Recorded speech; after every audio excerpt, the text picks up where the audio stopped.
ओम शांति। आज हम सुनेंगे नष्ट महास्मृति लब्धा कैसे बनेंगे, मोह पर कैसे विजय प्राप्त करेंगे, मोहजीत कैसे बनेंगे, मोह है क्या। आज यही हम सुनने वाले हैं। चलिए शुरू करते हैं। 5 विकार में जो 4 नंबर पर आता है वो है मोह। लोग कहते हैं गृहस्थी में ज़्यादा लगाव मोह ममता होती है, सन्यासी और कुमारियों में मोह ममता लगाव नहीं होती है या थोड़े थोड़े होती है, लोग इस प्रकार कहते हैं। लेकिन आजकल कुमार कुमारियों में ज़्यादा मोह ममता देखने को मिलता है। इसलिए जानिए जाननहार करण करावनहार त्रिकालदर्शी शिव बाबा कहते हैं, मीठे बच्चे, अंतिम पेपर की जो परीक्षा होगी 1 सेकंड में होगी। उसी 1 सेकंड की परीक्षा में पास होना चाहते हो तो अभी से नष्ट महास्मृति लब्धा बनने की प्रैक्टिस करो। हम कितने सालों से पढ़ रहे हैं, लेकिन हमारा परीक्षा 1 सेकंड में होगी। इसलिए बाबा ने पहले से ही डिक्लेयर कर दिया। और ये छोटा मोटा विकार जिसको हम समझते हैं अवगुण, उसी में ही हमको पास करना पड़ेगा। बाबा कहते हैं जब आत्मा शरीर छोड़ेगी, अगर शिव बाबा की याद नहीं रहेगी या किसी देहदारी व्यक्ति वस्तु वैभव की याद आ जाएगी तो फेल हो जाएंगे। अभी से हमें तैयारियां पूरा पक्की करनी है। फिर मोह है क्या? मोह एक मकड़ी की जाल की तरह है, मोह एक जंजीर है, मोह एक बंधन भी है, मोह एक अवगुण भी है, मोह लगाव भी है जिसमें मन बुद्धि चिपक जाता है। जिससे मोह ज़्यादा होती है उसको न देखो तो भी बेचैन, परेशान, टेंशन, अशांति और तड़पेंगे, जैसे ये अनुभव होता है। मोह कितना ज़बरदस्त है, इसमें विचार कीजिए। आत्मा शरीर को ज़्यादा प्यार करता है और ज़्यादा समय तक शरीर में रहने के कारण शरीर के साथ ज़्यादा मोह रहता है। और 63 जन्म का भी संस्कार है और व्यक्ति वस्तु वैभव के साथ भी मोह रहता है। और गृहस्थियों के बुद्धि में बाल बच्चे, पुत्रा धोत्रा, मित्र संबंधी, घर गाड़ियाँ, कीमती सामान में भी मन बुद्धि फंसा रहता है। ठीक इसी तरह कुमारी बहन या निमित्त बहन में भी ऐसे होती है। अच्छा सेंटर, अच्छे स्टूडेंट, पोस्ट पोजीशन, उसी अच्छे एरिया, उसमें भी मन बुद्धि फंसा रहता है। और कुमार में भी या स्टूडेंट में भी यही कहते, वही ब्राह्मण हमको चाहिए।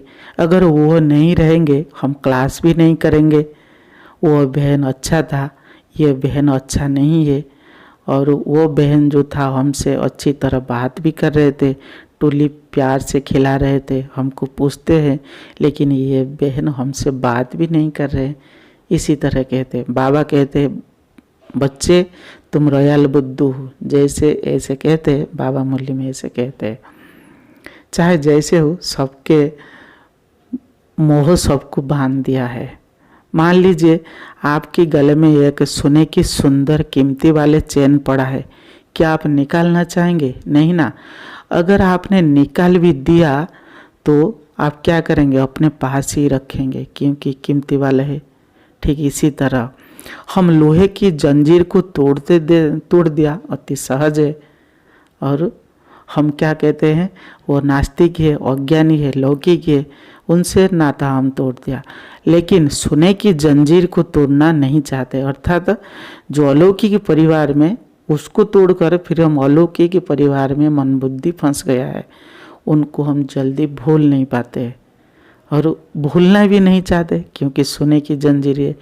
जंजीर जैसा भी हो, चाहे सोने की हो, चाहे लोहे की हो, चाहे सिल्वर को, जंजीर तो जंजीर है। हमें ये जंजीर को तोड़ना है। मैं एक अपना अनुभव सुना रहा हूँ।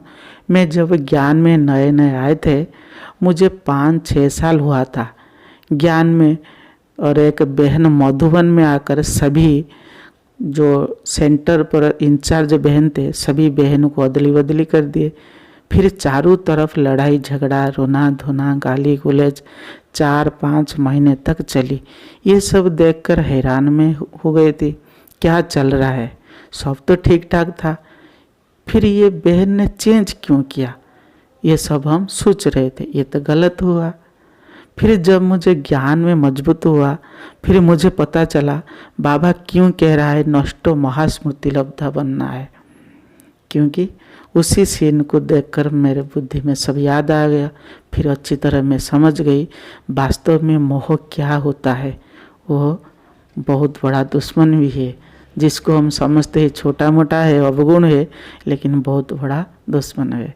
चाहे जैसे हो, मोह से कैसे हम बचेंगे? कैसे? मोह से बचने का सबसे अच्छा तरीका है मेरा सु तेरा। बाबा कहते हैं जहाँ मेरा मेरा होता है वहाँ बुद्धि का फेरा हो जाता है, बुद्धि चारों तरफ बंध जाता है। इसलिए सब कुछ बाबा का है, मैं बाबा का हूँ, बाबा मेरा है। यही स्लोगन सदैव याद रखना है, कभी नहीं कहना ये मेरा है। दूसरा है, एक स्थान पर हम ज़्यादा समय तक रहेंगे तो मोह लग जाएगा, इसलिए एक स्थान पर ज़्यादा समय तक नहीं रहना है। जैसे बाबा कहते हैं तालाब या गड्ढा देखे ना, उनके जो पानी होते गंदी होती है, बहती हुई गंगा बनना है, बहती हुई नदी की तरह हमें चलना ही है। आज कुछ दिन फिर उसी सेंटर, फिर और एक सेंटर में, इस तरह हमारा बुद्धि ठीक रहेगा। बाबा फिर क्या कहता है, किसी भी देहदारी के साथ ज़्यादा मिलना जुलना लेन देन भी नहीं करना है, फिर भी मोह लग जाएगा। और कीमती सामान इकट्ठा नहीं रखना है, ज़रूरत से ज़्यादा नहीं रखना है। और देही अभिमानी बनने का पुरुषार्थ करना है। मैं आत्मा हूँ, शरीर से बिल्कुल अलग हूँ। कोई भी सामान आप कीमती सामान रखेंगे, बाबा कहते अंत में भी वो याद आएगा।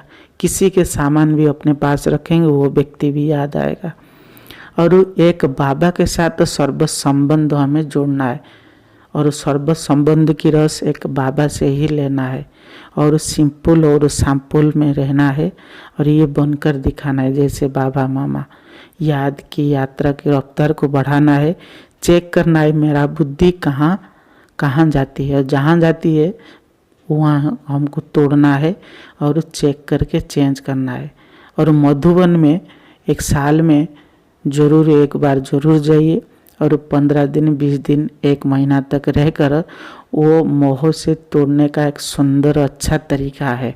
चारों तरफ बुद्धि की लाइन कट कर दीजिए, मोबाइल स्विच को भी ऑफ कर दीजिए, फिर चेक करें, और सदैव निमित्त और निर्माणचित उसके साथ अपने को सदैव मेहमान समझकर चलना है। मैं आत्मा एक्टर हूँ, शरीर से अलग हूँ। इसी प्रकार अगर अभ्यास करेंगे तभी जाकर हम मोह पर विजय प्राप्त कर सकेंगे। यही था मोह पर विजय पाने का सहज तरीका।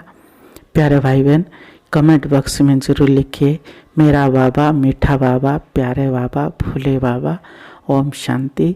आप सभी प्यारे भाई बहन को दिल से ओम शांति।